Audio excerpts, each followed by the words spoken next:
Today, we're going to look at the inner workings of the franchise known as the Philadelphia Eagles, how they operate, the MO that is behind the machine. Because they've been pretty consistent over the past decade, 2 decades, in having a winning record, and there's a formula behind the success. Let's take a dive in and look a little bit at what makes us successful. What's up, it's your boy Cintron, coming back at you with another analysis video, and I kid you not, that's my real name. So we're gonna look at AJ Brown and the larger framework and how he operates and how he wants to build our program and continue to have sustained success. So the Eagles did what the Titans wouldn't, prove to AJ Brown he's valued. So we all know that the wide receiver came to Philly in 2022 in a trade, and it was much ballyhooed for us and to the chagrin of Titans fans. We got the GM there fired, and led to also their former head coach heading out the door because a lot of his firepower, he was upset, angry about it, because he knows that that's not how you build a franchise, by letting one of your best cornerstone players go. And albeit it brought you back a first round and a third round pick, but the guy that you brought in to replace him was a rookie, an unknown quantity, when you have a mega superstar in the building already. He had Pro Bowl seasons, I think, in 2019 and 2020. Had a down year in 2021, but still finished with, I think, tied for the most touchdowns he's had, in his career. And, you ship him out because you don't want to pay him, and it ended up being a 4-year, $100 million deal with the Philadelphia Eagles. But you're really showing him, he's homegrown talent, that he's not valued there. And, let some other franchise, reap the benefits, the prime of his career, when he's a, he could be mercurial to you, but he's, an otherworldly talent. And he's since come here, raised his game, and been much valued, by this franchise. And Hy Roseman went ahead and proved that. I mean, it goes a long way to, putting pen to paper, putting actions to words. And, it obviously would have been a sore spot for him if the Eagles had let things sit.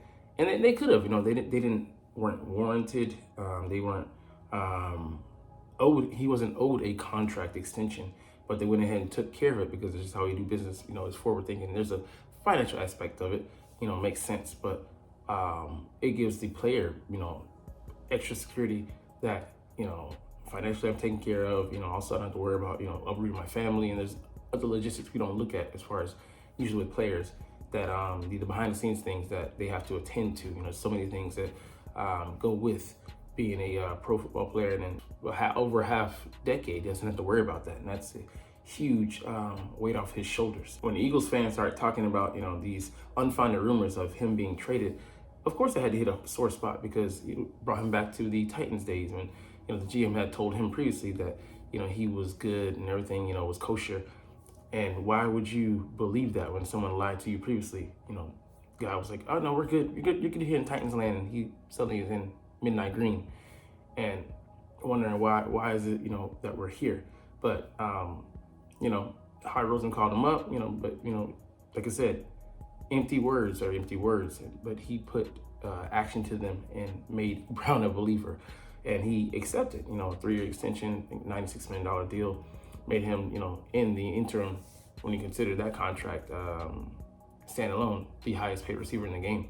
Someone's going to easily come in and top that. But that, the genius of it, it's years down the line, you can extrapolate the numbers, it ends up being savings for us, but, it takes care of him, and it gives him that, momentary title, but, he doesn't really care so much about that, but, the security is what he's after, like not just financial, but like I said, peace of mind, knowing I don't have to worry about, when my contract is up, when I'm nearing that point, what's going to be the direction? Do I have to, play, some kind of PR game, the long game or whatever? It's all been settled. And, it's just that, your core, the core of a body is, the abs, the abdomen. You want to have that strong, stable, so that, you can have the other pieces that are connected, at least have the chance to, be stable. They don't have to be as strong, but, strengthen the whole thing, but you got to start from there. And, the Eagles want to have a stable organization, and you do that by taking care of your guys, man. And let's go into the next piece and see how he just does just that, extending far beyond. And AJ Brown before he came, he was doing things like that, and he will do it, continue to do it after him as well. But Howie Roseman explains how Eagles extending contracts helps make players feel important. So Philadelphia Eagles general manager Howie Roseman talked about extending the contracts of several key players on the team this offseason. And man, that is highly underrated. And I'll give credence, pay credit to the franchise that, we hate, on the field, but, I got respect for them in the way they operate to some extent in some aspects as far as the Dallas Cowboys go. They're a rival, so I love to see them have non-success, be unsuccessful. But they have a good track record of bringing their own guys, bringing in talented guys. Their talent assessment is pretty good. Having one of the best, the Great Wall of Dallas, a couple of years ago when they had Travis Frederick and then Zach Martin and then Tyron Smith. But, they do overvalue their guys a little bit, paying them a little bit too much, which is why they're always up against the cap, in certain years and in more recent years, pretty bad, over the course of consecutive seasons. But Howie Roseman, the way he does it, allows him to strike that good balance and staying forward and staying ahead, but also not overdoing it, by way of contracts. So there were several components to a very busy offseason for the Philadelphia Eagles and general manager Howie Roseman, including the big pieces, free agency, and 24 NFL draft. So, most people gave us like an A. I would say probably at worst like a B plus in a draft. We were able to take care of immediate and the future, and just add depth. I mean, it was just a masterclass, chef's kiss. But free agency as well, we were able to have that kind of draft and make the moves we did, and we had eight trades, one away from being the record, because of the way we handled ourselves in free agency. And it allowed us to, have a laissez-faire. Okay, you don't have to, overdraft. You can just go for the best guy available and add to the talent that we already have and not be desperate and like, I need this guy. So, like I said, look at the Dallas Cowboys, their picks. They were truly need-based. Marshawn Nealon, they needed him. Not this year, but maybe next year. Tyler Guyton, they need him. And I don't think he's ready, to be honest with you. Their third-round pick linebacker, they need him, but they, overvalued him. He shouldn't have been picked there. So, there's the two different approaches are juxtaposed against one another, and you see one desperation and the other one is just kind of relaxed and, kind of slotting guys in, where they, fit, getting where they fit in and not pressing it.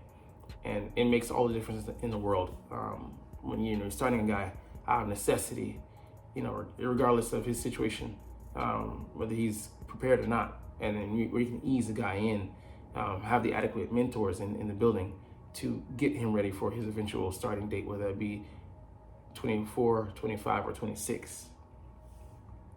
All right, another piece was re-signing key pieces in the organization. The Eagles gave extensions to both receivers, A.J. Brown, $96 million deal. Devonta Smith, I think it was like, averaging out to be $22.5 million. Offensive lineman Jordan Mailata, he got another boost. I think it might be $20 million or so. And then Landon Dickerson, he got like a record for a guard, like $21 million, I think, a year. And then kicker Jake Elliott, who has like the tied for the best contract with Justin Tucker. So, foundational pieces, man. O-line is huge, protecting our investment in Jalen Hurts, who we paid last offseason. The periphery, giving Jalen some targets, or extending the contracts of those targets, having that core of receivers for years to come. And then kicking game has been highly underrated. Has any other team done more for their own this offseason? I don't think so. The 49ers, for all their, their gold, their glitz and gold, knock a little dust off of it. It looks like fool's gold because they're very in flux as far as their roster goes. They're on the precipice of losing this guy and that guy. You have to get rid of a guy, and that's what we hate to do. Eric Armstead had to leave because the money is tight and they're pressed up against the cap. Even now, the duo of wide receivers, Brandon Ayuk and Deebo Samuels, one of them might have to go next year because they just can't pay both of those guys. But yet we were able to do that for our guys. So you can't have a good culture if you're not sorry, excuse me. If you're not rewarding the people who have been here, people that have kind of gone through it, said Roseman on the Adam Shine Show on Sirius XM Mad Dog Sports Radio on May 3rd. So Mad Dog is, big Giants fan, another rival of ours, and you see that where they're handling things, they haven't gone about it the right way and able to bring in one of their pieces and running back Saquon Barkley because they didn't take care of the proper business in the proper order. Should have paid him first before paying Daniel Jones. Could have paid both, but it would have been actually smart to just go with a short-term lease on him. Now they're stuck, at least for this year. I'll try to get out of it probably next year. But yeah, you have a good culture. You don't want to reward all the guys from the outside. And that's bad. For the guys to come in, they're like, well, what am I?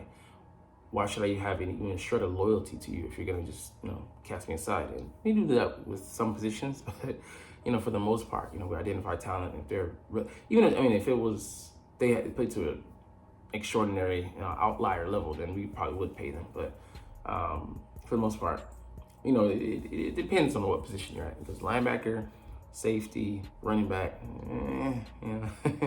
where is that loyalty that you showed your boy over here? All right, anyways, it's great to sign free agents, but we have to get back and make sure we're continuing to draft, developing, and paying our own on and off the field. That's really important. So that extends to coaches as well, front office. We take care of our guys, their scouts. They had a great thing in the draft where they brought everybody assembled, and High Roseman thanked all these guys, the coaching staff, the scouts, all the people that do thankless jobs, personnel within the building, staff.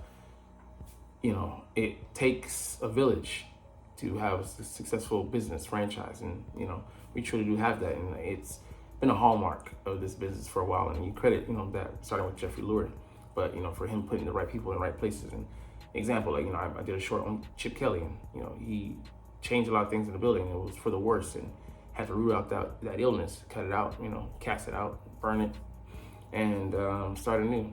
Get back to the healing process. So that's really important. Asked specifically about extending to his two wide receivers, Brown and Smith, two of the best in the NFL, Roseman said it wasn't about being first and beating the Dallas Cowboys to the punch on CeeDee Lamb, but it kind of was though, or the Cincinnati Bengals with Jamar Chase, or the Minnesota Vikings with Justin Jefferson. I'll just say this: it's not about that, but it's a byproduct that you hurt their business by driving up the price of business, and that's a smart way to do it, man. Because there's a saying, you kill your enemies with kindness. Same thing, we're not setting out to do that, but it's just, something that's going to happen naturally. And now they have to pay them more. They're going to have less money to be able to afford the guys that they want to bring in. And that just helps us in the long term. And, of course, it'll, eventually come back to not bite us, but, we have to pay the piper eventually, because in 2029, when the price for a receiver has gone up because of those markations, we're gonna have to eventually pay that, that standard. But that day is far from the future, and we're living in the days of the past right now. But yeah, it just hurts Dallas. We hurt them twice this offseason with, two wide receivers being signed, and CeeDee Lamb is gonna get paid. And he already said he's not taking a pay cut. And we avoid that issue by getting out ahead of it. So it was about the players and knowing their importance to the organization and what was being built. So, like I said, it's a dual, it's some wolves in sheep's clothing hidden in those words, because, of course, it's about taking care of your guys, and you want to make sure they know they're valued here in the city of Philadelphia. But business is business, and if they weren't great at what they what they do, they wouldn't be able to command that high price demarcation. So. Yes, they're important, but the finances, they gotta be in line with something. They gotta be top 10. Still they gotta be paid commensurate, of their talents. So in line with their talents, I should say. We feel like we don't want to necessarily wait for anyone to go first to do it, said Roseman. We want our players to feel like they're important, and this is just our perspective. It doesn't mean it's right, but we want to make sure we're getting out in front. So I guess it's smart, but like I said, it's a strategy that allows us to save money in the long term. You pay now or pay later. You pay premiums now, but those premiums will take care of you, so that you have to pay less on the back end. It's just a smart insurance policy. And, you know, you get out ahead. That's why I mean, like, I do the reverse, you know, and so with stuff. First comes out, you know, I'm not gonna pay for it then. I'll pay for it later. I'll pay the lesser price later, instead of, you know, like, I'm sacrificing the premium of playing now, you know, the access. But or it's in reverse, you know, you want to pay less, you pay more now, which is like people are like, what? No, but that's the way to go, because the more you wait, yes, you do get, you know, the savings in the interim, but what are you doing with that? Because the price is eventually going to go up, and the market isn't necessarily going to stay the same. You know, you can get the influx of money, sure, but the more expensive it is later, you know, the less you're actually going to save. We want our players to feel like they're important. Okay, we went over that. The GM compared it to Jalen Hurts' contract extension done last April.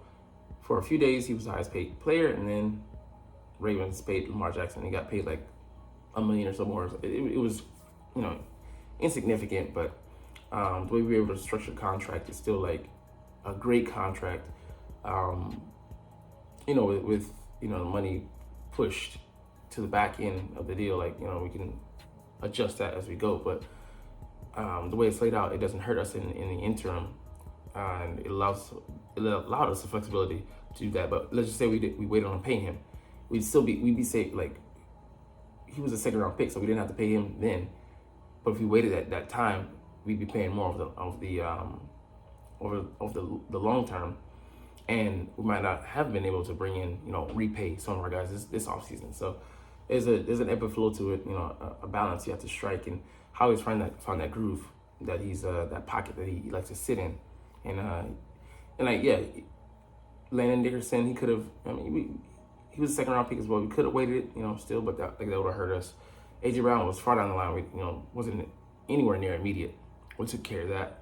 Devonta, we could have waited a year because he had still had $15 million, which we add on now to his contract, and we took care of it. So having the frugality in certain seasons, and then the way we, you know, the restructure the contracts, and, you know, just modest with the cap usage, as far as, like, you know, pushing it into further years, like a credit card. It's very financially prudent for us, and it just shows the masterclass in, you know, financial distribution, that, you know, how he should be teaching a class on, to be honest. So there were a lot of quarterbacks who were ready to sign, and we felt like there was a moment there for us and the players, just like for us and the players and receivers that we have on this team, great players, great people, and all those guys, said Roseman. Let's cut that out because kind of didn't have a point. Anyways, here's the moment we don't necessarily know what's going to happen on either side, not for the team, not for the player, but we can figure out something fair that works for all of us, and that's not contingent on what anyone else is doing. It's contingent on how we feel about each other. So yeah, because I mean, it's funny. This doesn't work without the players buying in, and that's what makes the culture great. What he's talking about, you know, having a good culture, take care of your guys, because they could wait. They could be like CeeDee Lamb, like, nah, I'm gonna look out for me, and I'm gonna get the biggest contract that I can, like maximize that thing, like an NBA, you know, deal. But they don't, because they want to be part of a winning culture. They want to be part of a team that is every year, you know, in competition for, you know, Super Bowls, or has a chance to be, you know, go deep in the playoffs. And you don't do that without sacrificing a little bit, you know, here and there. And that's, you know, you're not necessarily giving away money, but, you know, you're taking a pay cut so that they can bring in more quality talent and guys who can fill holes on your roster, so that you can be better, not just at your position, not just on your side of the ball, but on both sides, be it offense and defense, that, you know, can score points and can stop people. So, I mean, having players that are unselfish, like identifying guys like that, bringing them in. AJ came up from the outside, but he's still one of our guys. Devonta is homegrown. He's one of our guys. Slay came in, but, you know, he became, and he's not, you know, the perfect model, but he's still, you know, he toes the company line, because, like I said, having, you know, a franchise like this makes you want to do that. Makes you want to pay it forward. Makes you want to be a part of something like this. I think that's kind of the philosophy there in trying to do any of our deals early, just rewarding them understanding that we're doing it in a moment that shows them how much we really want them here and from their perspective. Being out there first has to be a good feeling for them as well. So yeah, being rewarded, like I said, for them, they may not be getting the premium contract, or if they do, it's not for long because someone's going to come and top that. But gives them that security, financial security. Number one, like a lot of these guys are getting generation changing money. They can set up, their kids, kids, and sometimes if they play it right, their kids, and then moving forward because they can, continue to build off of that.